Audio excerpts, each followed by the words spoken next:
माँ ने घबराकर बेटे को फोन लगाया और बोला, बेटा जल्दी घर आ जा, बहू को पैरालिसिस का अटैक आया हुआ है।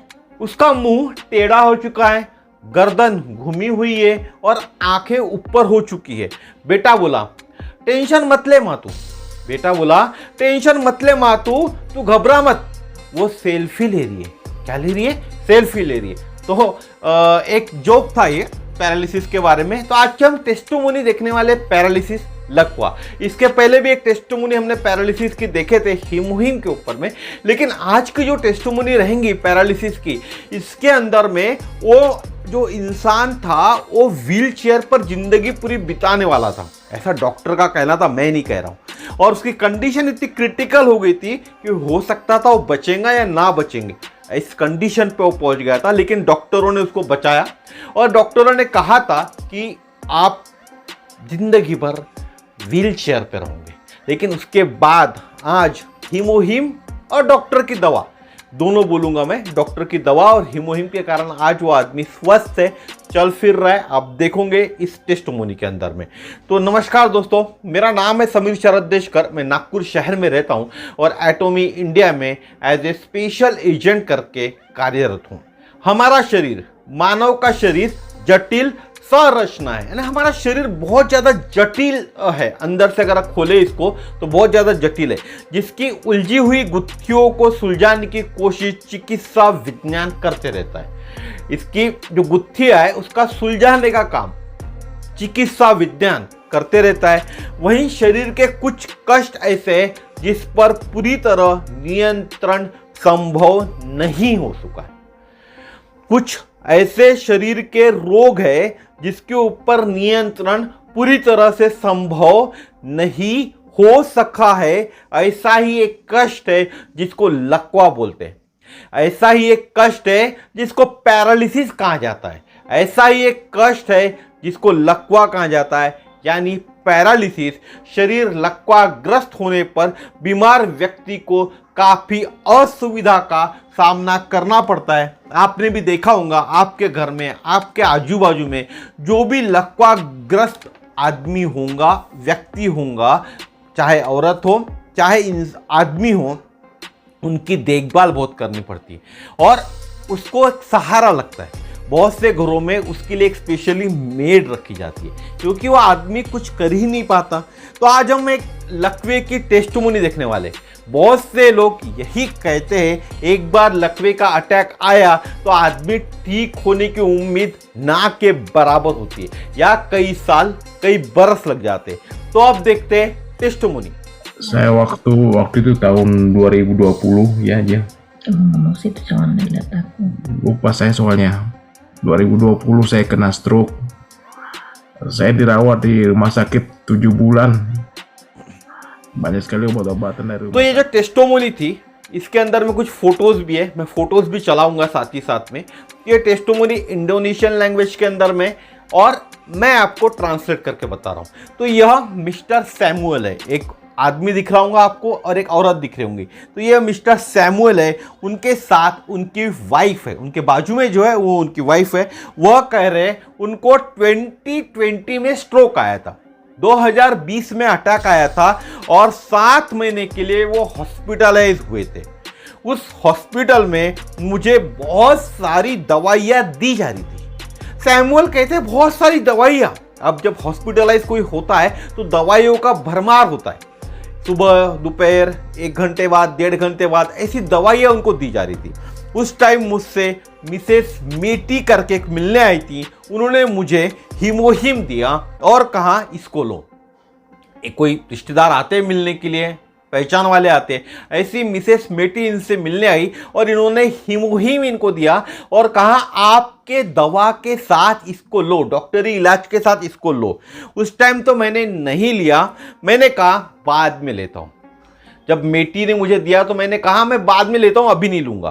फाइनली मैंने उसको ट्राई किया, मुझे रेड जिनसिंग सामान लगा, जो जिनसिंग होता है वैसा उसका टेस्ट लगा, उसमें हनी भी था। उस जो हिमोहिम का उन्होंने पाउच दिया था उसके अंदर हनी भी था और रेड जिनसिंग, एक तरह का जिनसिंग जो आता है उसके समान टेस्ट था और स्वीट भी था। हनी के कारण थोड़ा सा स्वीट भी लग रहा था। मैं चल नहीं सकता था, सिर्फ व्हील चेयर के सहारे ही मैं चल सकता था। सैमुअल कहते मैं नॉर्मल आदमियों की तरह या एक छड़ी लेके चल नहीं सकता था, सिर्फ व्हील चेयर के सहारे ही चल सकता था या घूम सकता था। मैं रोज प्रैक्टिस और एक्सरसाइज प्लस ट्रेनिंग ले रहा था। डॉक्टर जो दवा या ट्रीटमेंट कर रहे थे उसके अंदर में चलने की प्रैक्टिस भी करवाते थे, कुछ एक्सरसाइज भी करवाते थे और प्लस कुछ ट्रेनिंग्स भी थी। ये सब चीज़ें सैमुअल कर रहे थे। उसके बाद मैं चलने में कामयाब हो गया। सैमुअल कहते हैं मैं चलने में कामयाब हो गया। केन के सहारे, छड़ी के सहारे सैमुअल चल पा रहे थे। और ये स्टोरी जब वो बता रहे तो बहुत ज़्यादा भावुक हो चुके।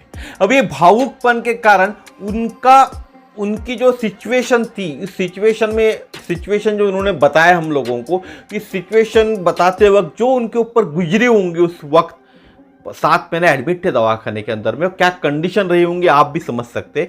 तो वो बहुत ज़्यादा भावुक हो गए। इसलिए अभी उनकी वाइफ बता रही है, उनकी वाइफ बोल रही है मेरे हस्बैंड को 2020 में 2020 में स्ट्रोक आया था। उनको हॉस्पिटल में एडमिट किया था। उनको 1 महीने में 3 बार आईसीयू में एडमिट करना पड़ा।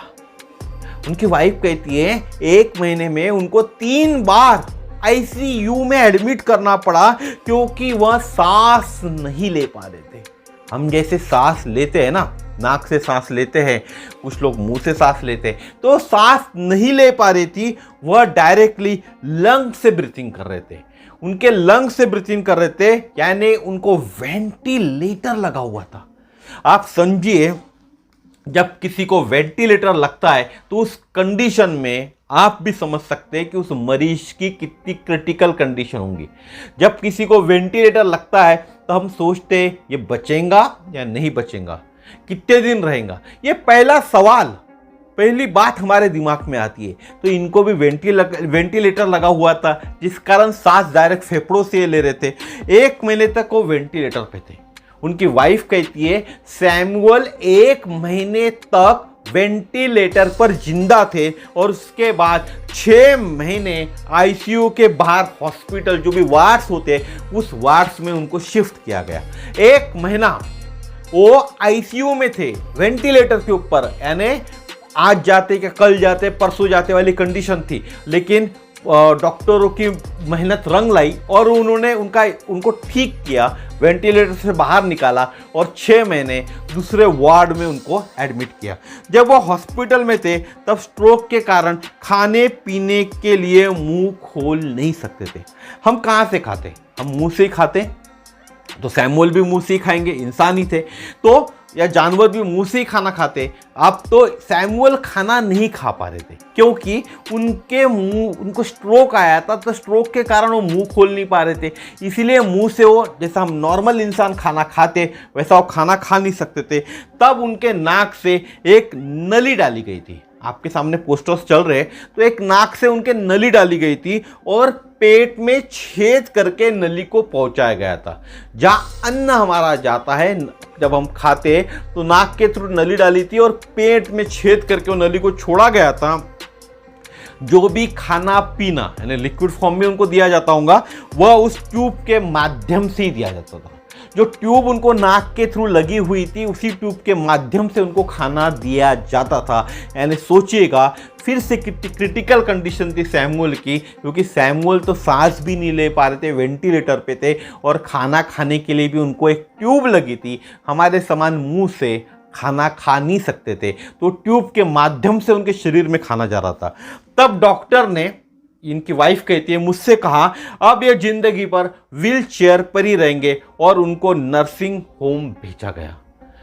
डॉक्टर ने इनके वाइफ को कहा ये सैमुअल अब चल नहीं सकते, जिंदगी में कभी चल नहीं पाएंगे, कभी बिस्तर से उठ नहीं पाएंगे, जिंदगी भर ये अभी व्हील चेयर के सहारे ही चल पाएंगे। तो उनके वाइफ ने कहा मुझे विश्वास है कि सैमुअल केन लकड़ी या वॉकर के साथ चल पाएंगे।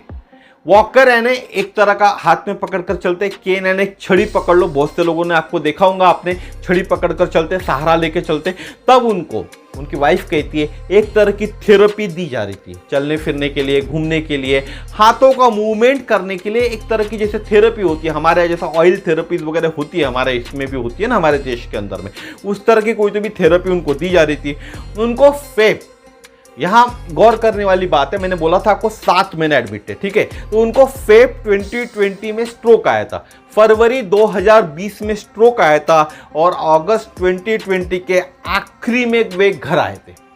आप फेब से अगस्त लगा लीजिए, 7 महीने होते, फेब मार्च अप्रैल मई जून जुलाई अगस्त 7 महीने होते, तो 7वें महीने के आखिरी वो घर आए थे। उनको अभी भी थेरेपी की ट्रीटमेंट चालू थी, जो थेरेपी होती थी वो थेरेपी उनको चालू थी और वह व्हील चेयर पे थे। जब घर आए थे तब व्हील चेयर पे थे, लेकिन जब वो हॉस्पिटल में थे तब मैंने उनको हीमोहीम नहीं दे पाई थी। उनकी वाइफ कहती है जब वो हॉस्पिटल में थे तब मैं उनको रेगुलर हीमोहीम नहीं दे पा रही थी क्योंकि उनको ट्यूब लगा था। मैंने आपको पहले ही बताया टेस्टिमोनी में उनको ट्यूब लगा था। मुझे याद है मैंने हीमोहीम उनको नवंबर महीने से देना चालू किया। अगस्त महीने में वो घर आए और 1 महीना पहले नवंबर से उनको हीमोहीम देना चालू किया।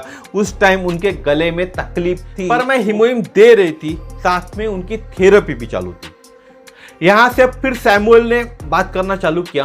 सैमुअल कह रहे थे, अभी आपके सामने बैठे हुए देख रहे होंगे आप, वो कह रहे हैं मैं अभी छड़ी के सहारे चलता हूं, मैं घर पे कुछ भी सपोर्ट नहीं लेता। तो सोचिएगा 2020 में थे और अभी ये 2022 चालू है, 2 साल बाद हमारे पास टेस्टिमोनी आई हुई है। तो सैमुअल अभी कह रहे मैं छड़ी के सहारे चलता हूं।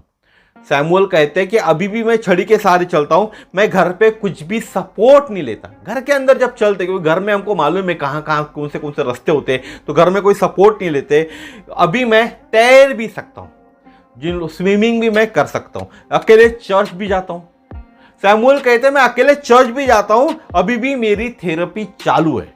2 साल हो गए, अभी भी इनकी थेरेपी चालू है। तो आपने देखा होगा बहुत से लोग ऐसे होते हैं जिनको 5-5 साल, 10-10 साल, 20-20 साल पैरालिसिस का अटैक आने के बाद भी ट्रीटमेंट चालू रहता है, मॉलिश चालू रहती है। तो ऐसे ही सैमुअल थे, इनकी ट्रीटमेंट अभी भी चालू थी, इनकी थेरेपी अभी भी चालू थी, साथ में हीमोहीम भी ले रहे थे।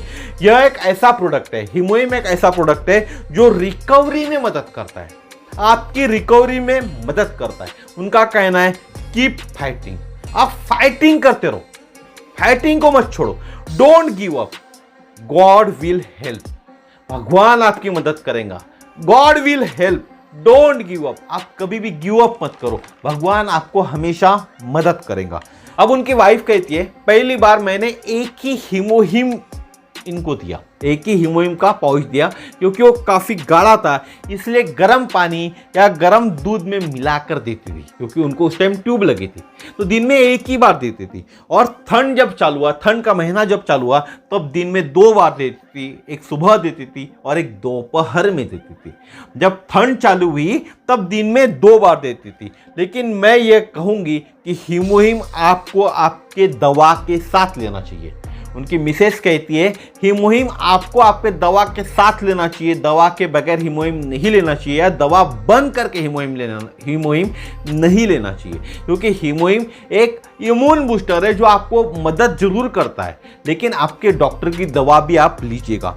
भगवान का धन्यवाद, ये कहती है भगवान का धन्यवाद, कीप फाइटिंग, आप हमेशा फाइट करते रहिए। आप कोई भी बीमारी से ग्रसित हो तो हीमोहीम साथ में जरूर लीजिएगा, साथ में कीप फाइटिंग, आप हमेशा फाइट करते रहिए।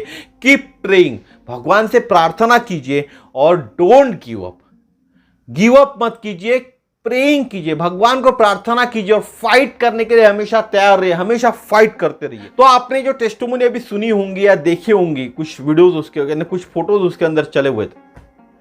अभी जो आपने टेस्टिमोनी देखी उसके अंदर कुछ फोटोज चले हुए थे और सुनी भी होंगी आपने, आपके कानों से सुने होंगे। तो इसमें जो स्ट्रगल किया मिस्टर सैमुअल ने, हमारे समान एक दूसरा इंसान वहां रहता था तो गिव अप करता था, और गिव अप करने से हम ऊपर वाले को प्यारे हो सकते थे, लेकिन इन्होंने गिव अप नहीं किया, फाइट किया, एक स्ट्रगल किया। तो इनको एक सलाम तो बनता है। तो इनको मिस्टर सैमुअल को एक सलाम, आप सभी को मिस्टर सैमुअल को सलाम देना चाहिए।